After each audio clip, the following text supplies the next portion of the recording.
Ne ka jateminɛ nin ko nin na kabi a tile fɔlɔ ne y'a dɔn k'a fɔ nin ko nin tɛna nɔgɔya parce que nin ye komi un coup d'état de trop. Coup d'état nin cayara kojugu. Donc fo CEDEAO mɔgɔw fɛnɛ k'u jɔ u jɔyɔrɔ la quoi. Surtout coup d'état nin kɛra tuma min na a y'a sɔrɔ mankan foyi tɛ Niger kɔnɔna na.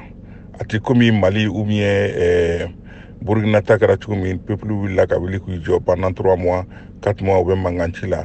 Ni sen ta ni serta ni o ma kɛ o hukumu kɔnɔna na quoi. Ka da ɲangili minnu lagosira ni finitigi fanga kura ma n'a ɲɛmɔgɔ ye Abdurahamane Tiani ye u kelen bɛ ka kuran tigɛ Niger jamanadenw na ka bɔ Nigeria ka nafolobɔnw bɛ datugu wari dɛsɛlen bɛ Niger bolosɔngɔ bɛ ka caya Faransi ni farajɛ jamanaw ye ɲangili fana boloda ka ɲɛsin jamana nin ma nka min bɛ ka mɔgɔw lasiran o ye farafina tilebiyanfan jɛkulu n'o CEDEAO u ka sɔrasi ɲɛmɔgɔ olu bɛ lajɛrɛ la yaasa ayiwa k'u ka finitigiw bila sen kan lala n'o bɛna se ka banban ka fanga dafiribagaw jagoya u ka Bazum sigi a nɔ la e k'o de yɔrɔ fan fɛ. Kabi kumajan ninnu bɛ réunion na k'a fɔ coup d'état mana kɛ CEDEAO kɔnɔna la u tɛna jɛ n'a ye u ka lajɛ u ka fanga dɔw fara ɲɔgɔn kan u ka sɔrɔsi jamakulu dɔw fara ɲɔgɔn kan ni mɔgɔ min nana coup d'état kɛ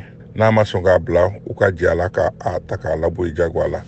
Donc o hukumu de kɔnɔna na sisan hali u ka ɲɔgɔn ye laban na n'i y'a jateminɛ u ye a kuma fɔ ka a sinsin kan kosɛbɛ. Bon o b'o kɔnɔna na tuma min na nin fɛnɛ nana kɛ tuguni. Donc n'i y'a jateminɛ CEDEAO yɛrɛ ka a ka ɲɛnamaya de bɛ nin ko in kɔnɔna na. Et puis n'i y'a jateminɛ nin coup d'état nin nafa kun t'a la quoi.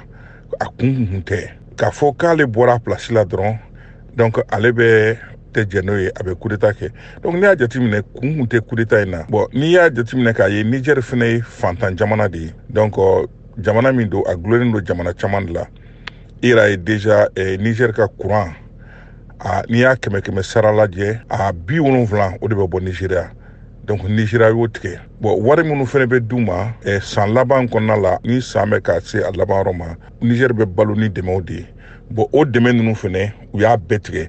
U dun y'a a tɛ komi u y'a fɔ an bɛna tigɛ komi yali o kɔnɔna la Niger bɛ se k'i préparer mais u y'a tigɛ yɔrɔ bɛɛ donc a bal'u bɛɛ la k'a fɔ nin bɛna kɛ sisan. Donc u kun ma foyi préparer a kama. Donc a bɛ ka na ni gɛlɛya ye dɔ bɛ ka fara dumuni sɔngɔ kan a kɛlen don gɛlɛyaba de ye Niger bi.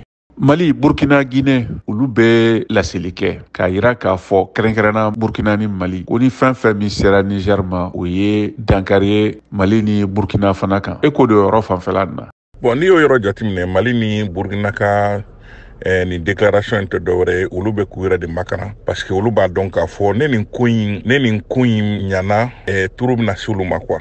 Donc an tɛ dɔwɛrɛ tɛ k'u yɛrɛ makana mais ne bɛ min fɔ Mali population ye an ka minnu bɛ jamana in kunna sisan sɔrɔsi minnu bɛ jamana in kunna u ka sabali u ka jisuma k'u koli ji la. Jamana ninnu bɛ ka taa cogo min na an bɛ kɛlɛ min na nin ye an ma tila o kɛlɛ la terrorisme ko kɛlɛ la.